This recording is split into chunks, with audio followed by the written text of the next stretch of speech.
Hello everyone, welcome back to this channel. In this video, I'm going to show you how to add bevel filters on CapCut tutorial.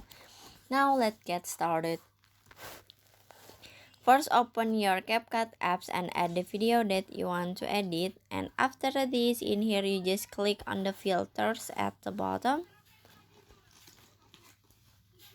This one, click on it.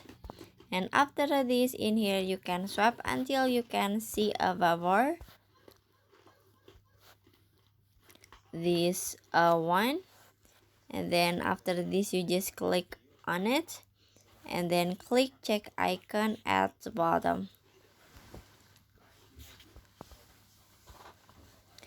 and finish. So that's how to add bevel filters on CapCut apps. I hope you found this video to be helpful. If you enjoy with the content, please consider like, comment, and subscribe down below. Bye bye.